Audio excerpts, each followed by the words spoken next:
Good morning on this Sunday, February 12th, and welcome to the Georgia Gang. On this Super Bowl Sunday, some lawmakers are making a big push to legalize sports betting in Georgia. Also, Vice President Kamala Harris makes a stop in Georgia to tout climate change one day after the president delivers his State of the Union address. And some are wondering why taxpayers footed the bill for a European economic development trip for the former lieutenant governor and a state senator who left office only 2 months later. Melita, Phil, Theron, and Janelle are all here. The debate and discussion begin right now.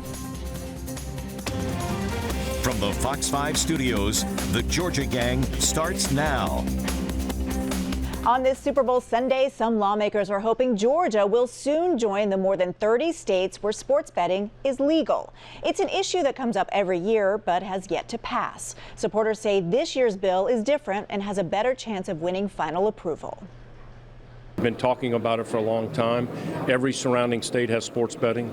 We should have sports betting. When it comes to betting on the Super Bowl or any other sporting event, Georgians are stuck watching from the sidelines. But State Senator Brandon Beach is part of a bipartisan group of Georgia lawmakers looking to change that. The bill introduced this year does not require the okay from Georgia voters because it's not a constitutional amendment.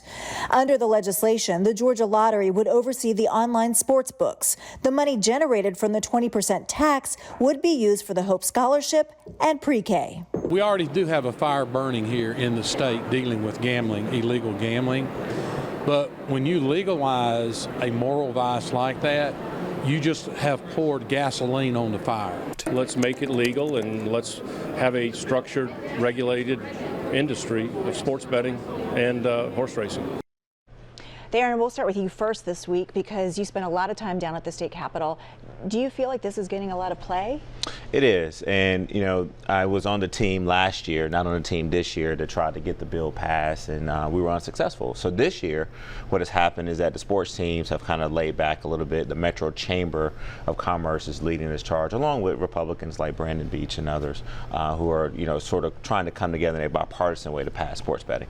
But what we're really here to talk about today is this former Chief Justice, Harold Melton, who wrote an opinion piece to basically say that he believes that you can pass this legislation to allow sports betting in the state of Georgia with a simple majority vote rather than a 2/3 vote, which would mean it would have to go to the people in a constitutional amendment vote. And so ultimately, I think that op-ed and that opinion piece definitely sent a very strong message to lawmakers because he's trusted. He's a former Chief Justice. He's now in the private sector. But also, I think that you got to continue to watch the Democrats and the Republicans on this because this Hope Scholarship is tied to this. It's got to make sure it has the funding for needs-based and rural areas. But also, I think the Republicans like the ability for people to do what they're already doing illegally in Georgia right now, and that is to bet. And so I think that as long as the economics stay good on this, it doesn't get convoluted with different messaging, it should have a good chance of passing. So I want to ask you about marijuana because I want to stay on this topic, but you were talking about people who do things illegally, legally. Phil, I want to ask you, what about this strategy that there's no constitutional amendment? Well, I've talked to a lot of lawyers of all stripes, and they do agree with Harold Melton, and so I think there's a broad consensus that this could be done with a majority vote, and as you say, they don't have to go to the voters for a constitutional amendment. Also, you can do it legally, by the way, if you have an app and you're in Georgia and it goes to an overseas server, but that's not important. But, you know, I think it's about 98% of the people on the Super Bowl that are betting are doing it illegally. In 30 states, of course, have done this. I think there's a bipartisan consensus to get this passed. Melita, do you think that, you know, Democrats can come around as long as there's, you know, needs-based? Provided there is needs-based Hope Scholarship eligibility, I believe Democrats will come around. And I think the fact that you have this opinion from the former Supreme Court Chief Justice makes a big difference for everyone's comfort level in passing the bill. Does it, Janelle, does, you know, Harold Melton's memo, does it kind of give lawmakers like, okay, we can do this because look what he said? Oh, absolutely, especially coming from a former justice. That's what he was doing, was creating, you know, his opinions around what we can and cannot do under the law. But I do want to say that I understand the pushback too. I think sometimes as elected officials, you get into this conundrum where you have, you're choosing between your moral position as well as what's best for your community and what they want and representing them. And when you think about gambling hasn't been positive towards low-income communities. A lot of these gas stations that have the slot machines, it's people in there who are really, in dire need of funds, and sometimes these machines are stacked against them. So I do think that as long as it's done fair and as long as these representatives are representing the people, I think it will be okay. Darren, the one thing that we haven't mentioned is that no talk of casinos or horse racing in this bill. Yeah, I mean, and to Janelle's point, what she described is what a lot of folks feel that could happen if you brought a destination resort casino to Georgia. But I'm in favor of bringing casinos to Georgia because I think that the economic boom could happen. But you do have to understand that there is a stigma that comes along with it. And it's also this conversation about where it's being placed. Now, there are some folks lobbying to get casino and horse race. I know Phil's got some input on that as well. And so I definitely think that the sports betting people don't want the casino and horse betting to kind of be looped in together, because that's kind of what's happened before. So you got to figure out how do you get both passed on two different tracks. Would there have to be a constitutional amendment if we're talking casinos, Phil? Yes, there would, and also for pari-mutuel local option horse racing. But I see where the new House Speaker John Burns has kind of thrown some cold water on both of those two things. So if you got the Speaker of the House saying he's not really going to consider it, I think it's dead. All right, let's move on. Some residents in North Fulton County say someone dumped anti-Semitic flyers on their lawns. One of those recipients happened to be State Representative Esther Panich, who is the only Jewish lawmaker in the Georgia State House.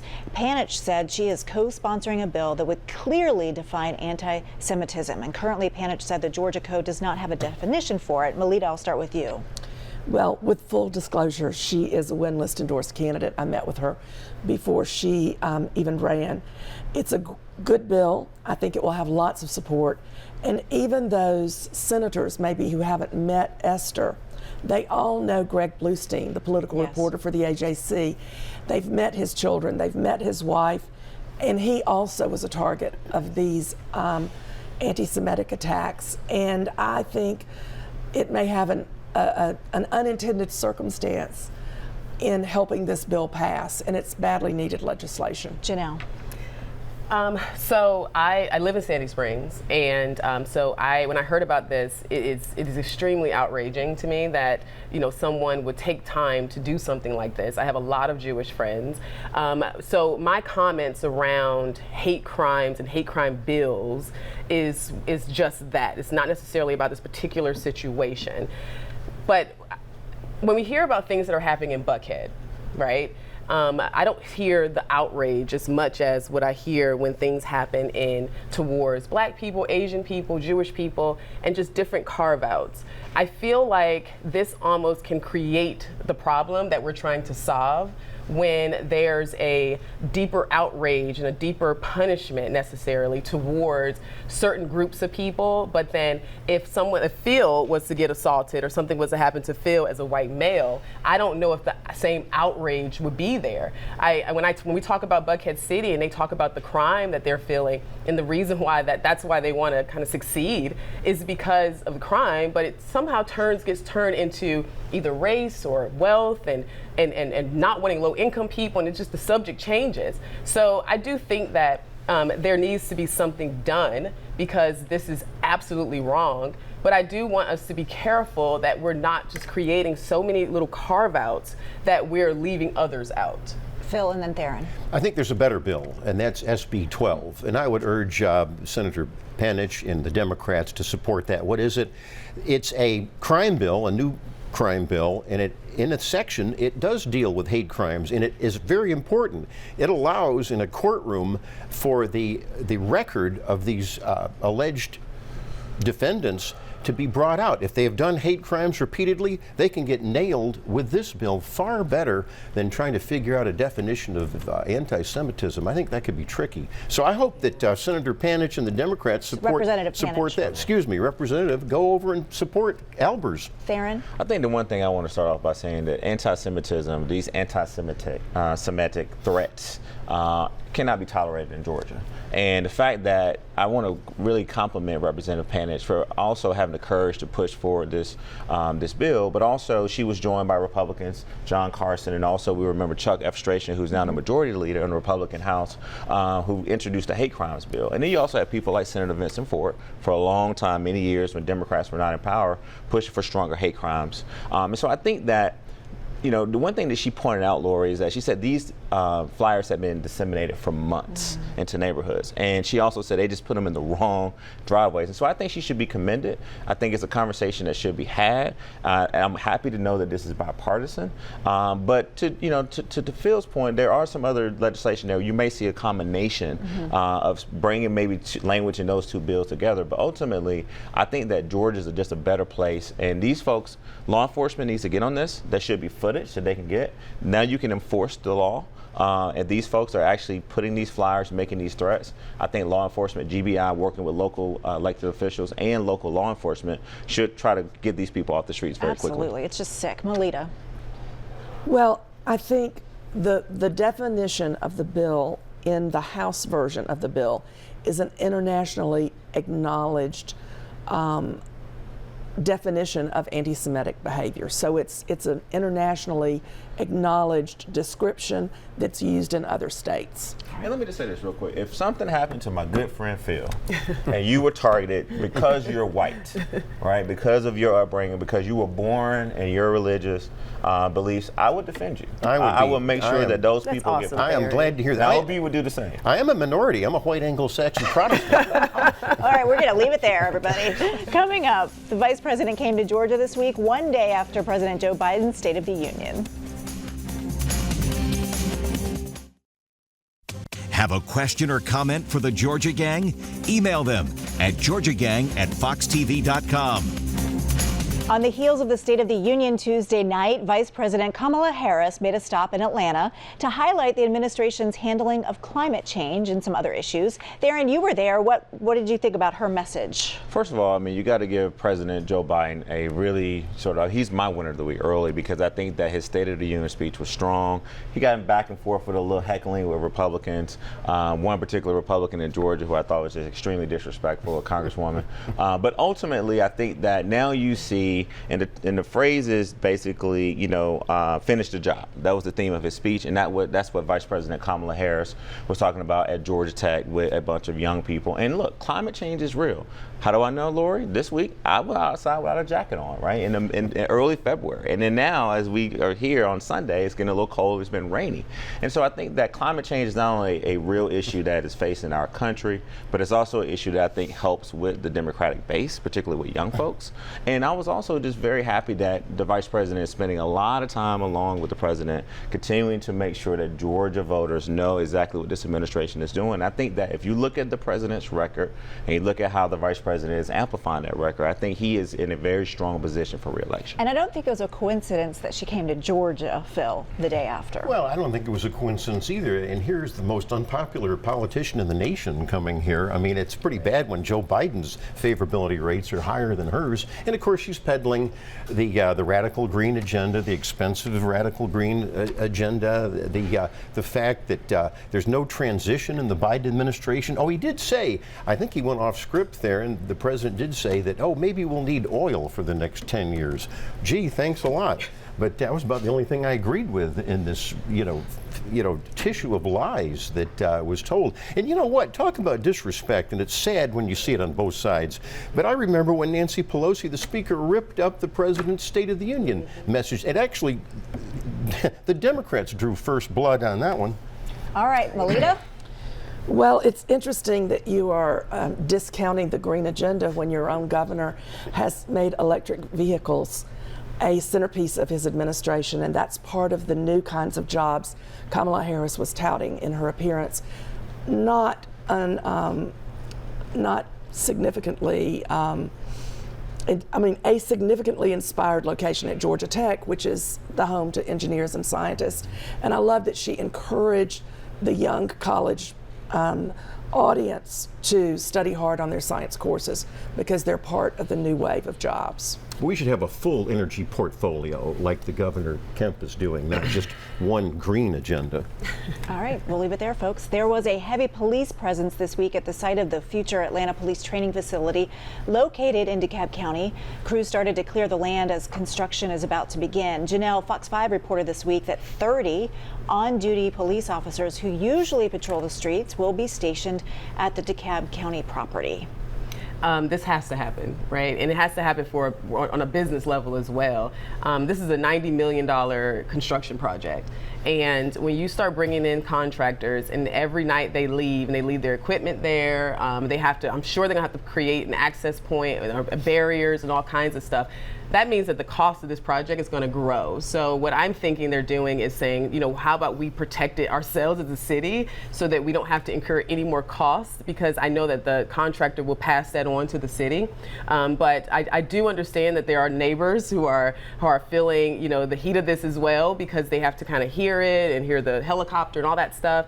I think that's going to die down, but to me it just sounds like they're trying to mitigate the situation without having to incur any additional costs. Darren, could there be an alternative solution there? Because if you're taking Atlanta police officers off the streets to patrol, this site, folks have some problems with that.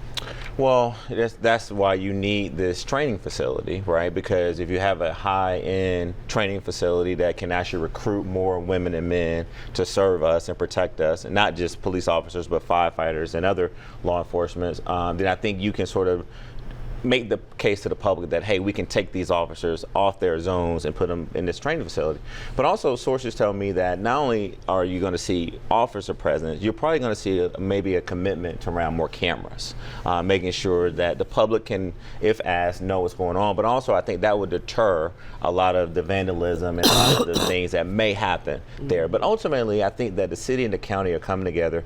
You got to move forward on this, but also you got to make sure that the residents who have complained about the noise, who've complained about them not feeling safe in that area, that with the police presence, with the construction moving to the next phase, that you continue to get that community input and make sure that the transparency is there. Well, Phil, meanwhile, attorneys for the family of the protester killed in the area say they want more answers as to what happened to Manuel Terran. The family says an independent autopsy paid for by the family shows that he was shot multiple times, 13 times. Protesters say they want the GBI to release the audio and video of the scene, but the GBI says there is none. Well, that's right. And I will have to say that the GBI and the state troopers that are being criticized by these folks have a tough job. Number one, if somebody opens fire on you, you don't know how many people are in these tents. You didn't know who was in that tent. And so police procedure is to open fire and negate the threat right away. And sadly, if we could wave the magic wand, yeah, I wish everybody in law enforcement had a body camera, but we don't have the budget for it. And the state troopers don't have the budget for it. By the way, all the troopers need a raise. And on one quick footnote, the trooper that was badly wounded, he's not doing well in the hospital. So prayers for him. Melita. Well, I think that the fact that the Atlanta police officers have now released 4 different camera footage from 4 different cameras is creating more questions than it's creating answers. And so I think that we're not overhearing questions from the family of the young man who was killed, because they do have a right to understand fully what happened to their son. All right, we'll leave it there, folks. Thank you. Up next, questions surrounding a European economic development trip by the former Lieutenant Governor Jeff Duncan and former State Senator Butch Miller 2 months before both left office. We'll discuss.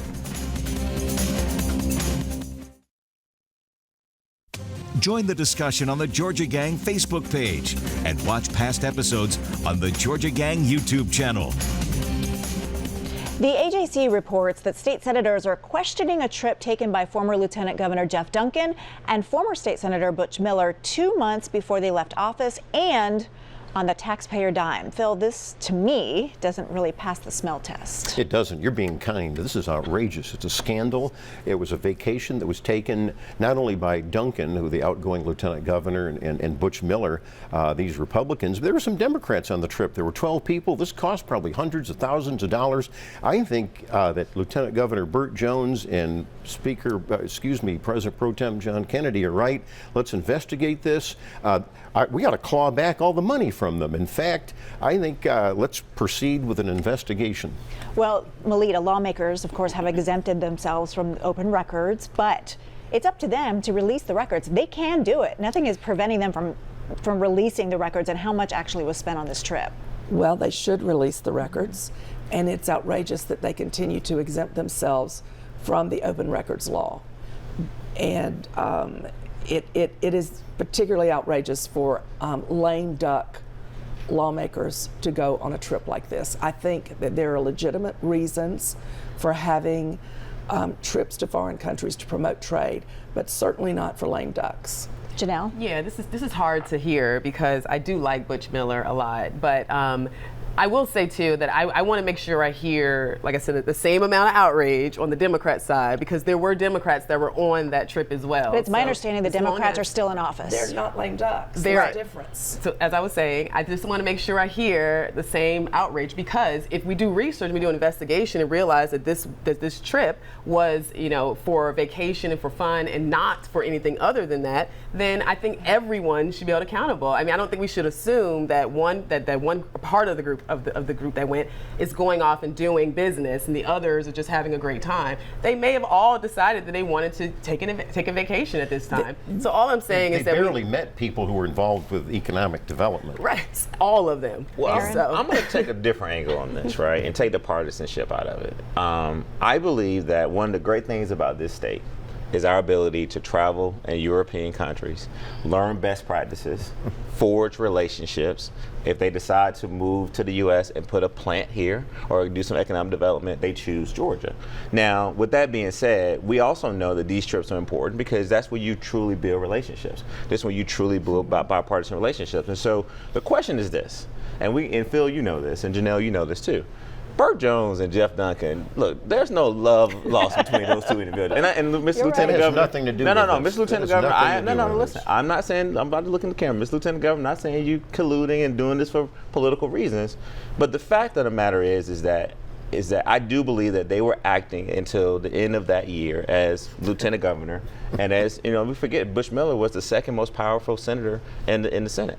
Now, what should happen is they need to clearly document immediately and tell us what was done, who you met with. And yeah, there were Democrats on that trip. And for what I've been told from Democrats and Republicans is that the trip was beneficial. They talked about a lot of good things, economic development for Georgia. And if we want to continue to be the best state to do business, right, then we got to make sure that we transparently, in a very transparent way, have these trips that go to European countries and forward relationships. I'm fine with the trips. I mean, if the governor goes and he's in office, I'm fine. I mean, if Pat Wilson, the Economic Development Commissioner, goes, but it could have been scheduled. It could have been scheduled earlier. This is an overseas trip. So maybe they thought the Lieutenant Governor knew he was not running for office. Well, they have zero impact. They have zero impact on what's going to happen with economic development.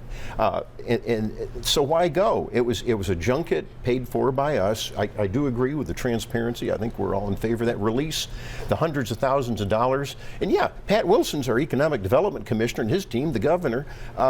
These were just rogue people out for a good time. Here's the question: did they get permission? It's a lot of money. Yes, we do. Did they get ledge counsel? Did they get a legal opinion? All their elected officials to basically say that's a good point. It might be completely legal. I'm fine with that. Right. But it's just it's politics. legal, but it's wrong. And I always say politics but is the optics perception. is in hindsight. Yes. Okay. Well, we blew all our time on that topic. So we'll come back with winners and losers. Stay tuned.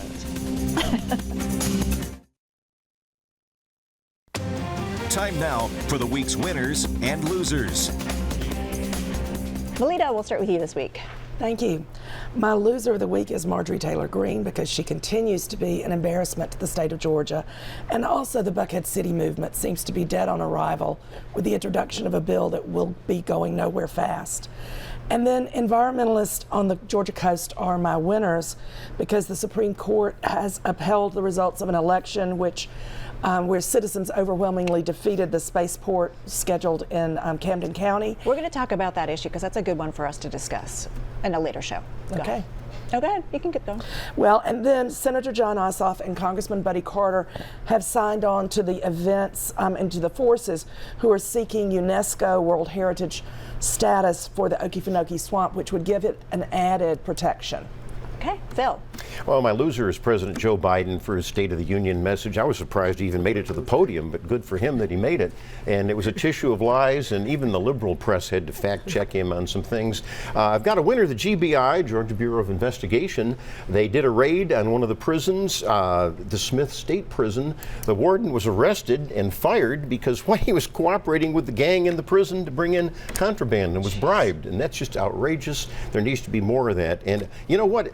Braves pitchers and catchers have to report on February 13th. Remember, Dick Williams always used to say that. Oh, that's good. Theron. All right, my first winner is going to be the city of Brookhaven. And full disclosure, they are a client, but Mayor John Ernst has put together a stellar lineup for the Cherry Blossom Festival. So definitely encourage people to go to that. Also, Myron Cantrell, who's a banker from Helen, Georgia. Want to make him a winner. Forgot to get him in last week. Also, E.C. Rankins, who I met in DeKalb County, make him a winner. And then lastly, on a sadder note, I want to express my condolences to the Gittawan family. Mike Gittawan was murdered this week.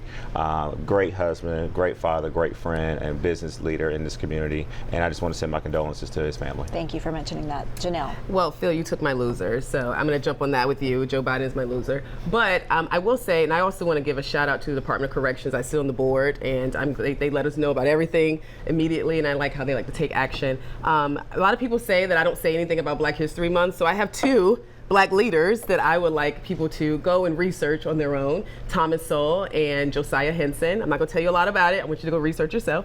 And then lastly, I want to give a shout out to Edward Transportation. Whenever we go to Jekyll Island, they're our transportation of sorts, so let's support them. All right, we'll see y'all next week. Thanks, everybody. Bye-bye.